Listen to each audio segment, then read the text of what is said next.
Hi, Rowan and Cole. I have a couple more stories I want to share with you, okay? So I'm going to share my screen now. I have a really funny one. It's called When Cows Come Home for Christmas. I'll show you what it looks like. Then it's about some cows that are standing up and they are coming home for Christmas. It's a really good story. I'm going to share my screen right now so that you can see the book a little better. All right, so I have a couple others too that I want to share. So we'll see how long this takes. So here we go. I hope this works. I don't know why it's not working. Okay, I know, because I have to shrink myself here. I have to shrink myself a little smaller so you can see it. Okay, here we go. So when cows come home for Christmas, I know that's kind of shiny there, but you'll be able to see it a little better as I open it up. Oh, I see lots of stars there. When cows come home for Christmas. And look at that cow. Wait a minute. She's standing up. She has a pocketbook. She has a bell on.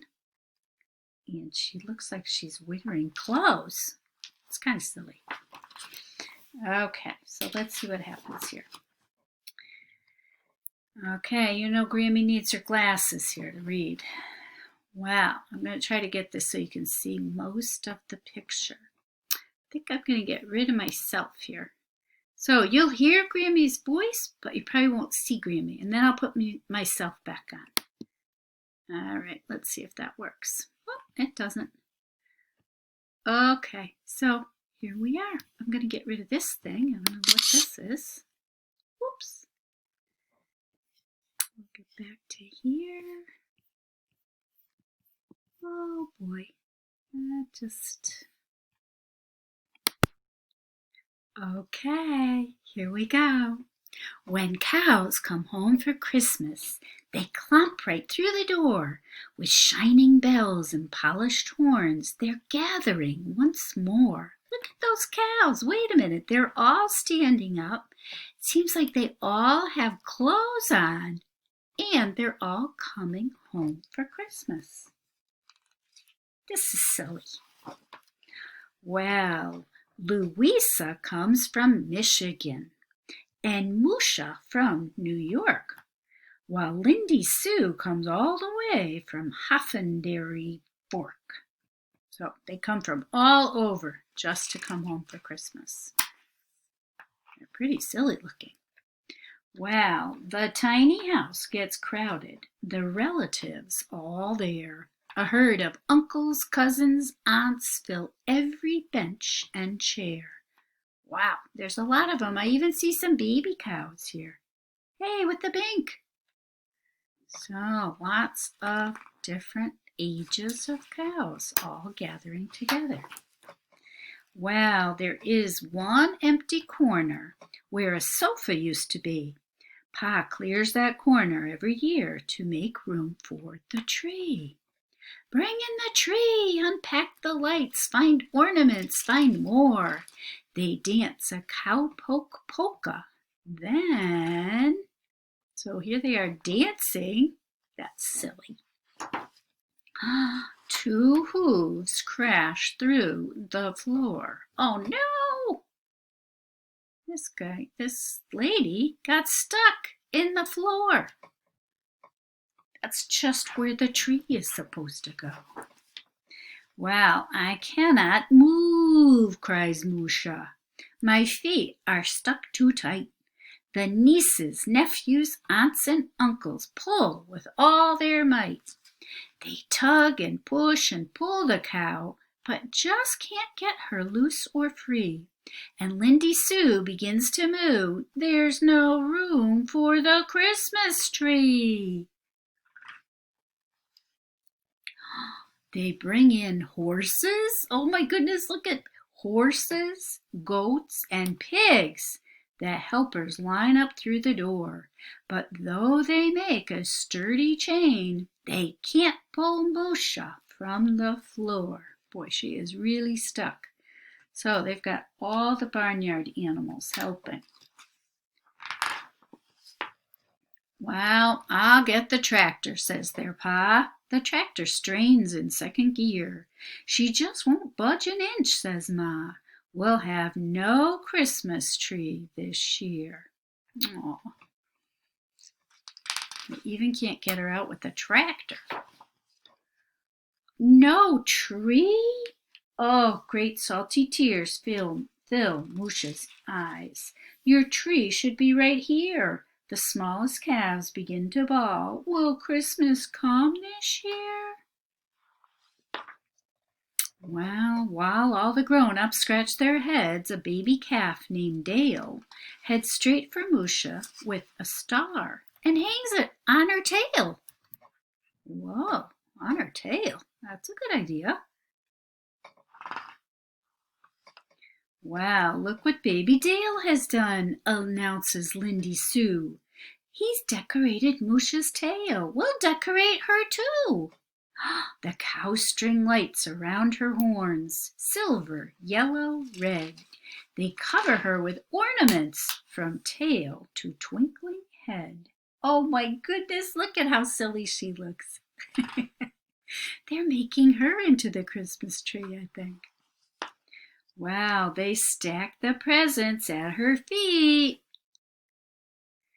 Ma cuts the Christmas pies. A sweet-voiced calf sings Silent Night, and the grown-ups wipe their eyes.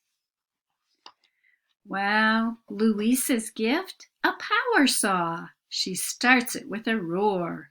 In 27 seconds, Musha's rescued from the floor. Oh, good idea. They're going to get her out of there.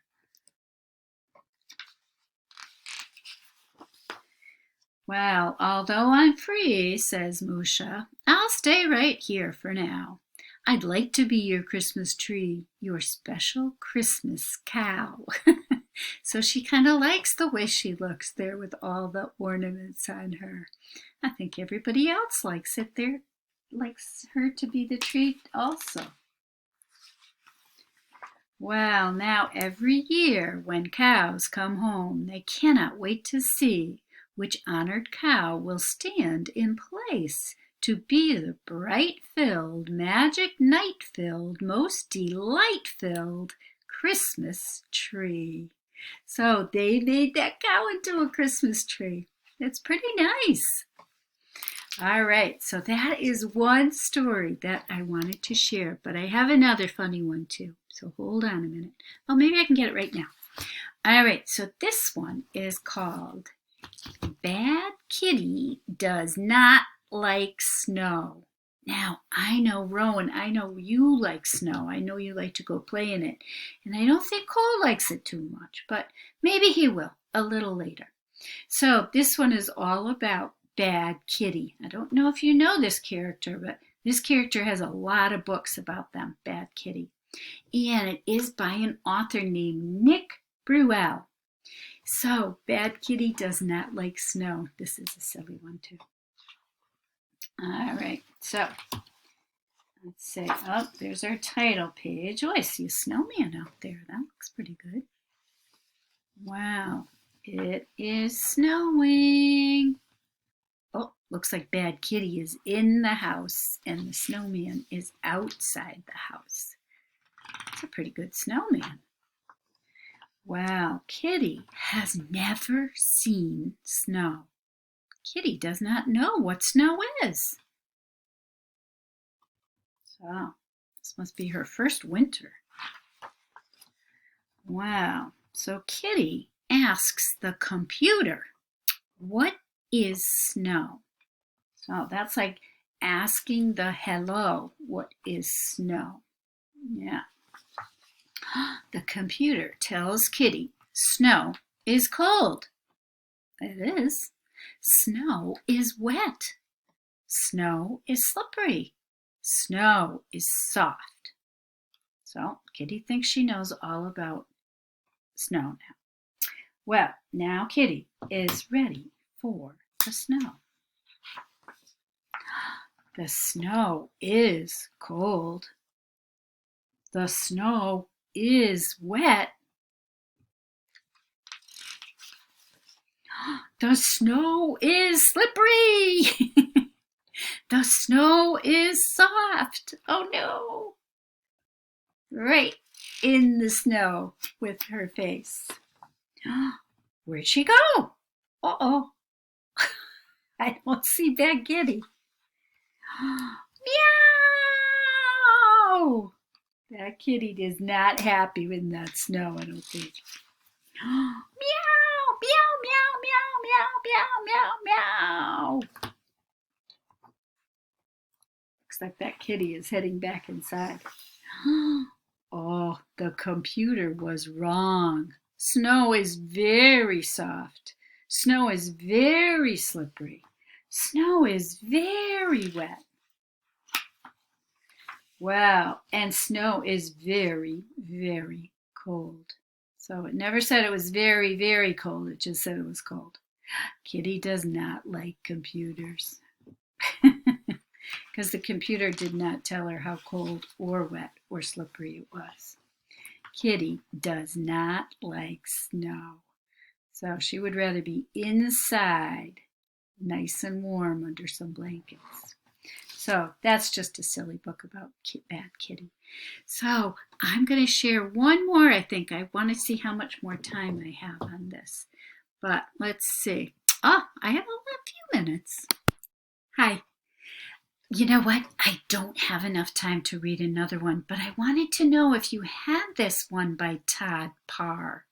This one is called The Thankful Book.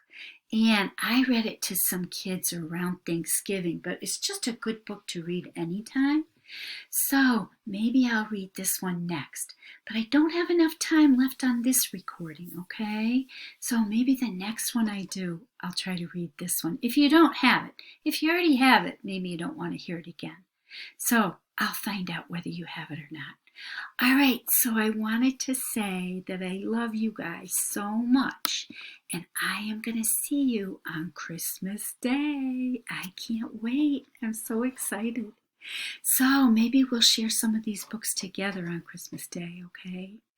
So I'm going to talk to you soon, all right? I love you, both of you. Bye-bye.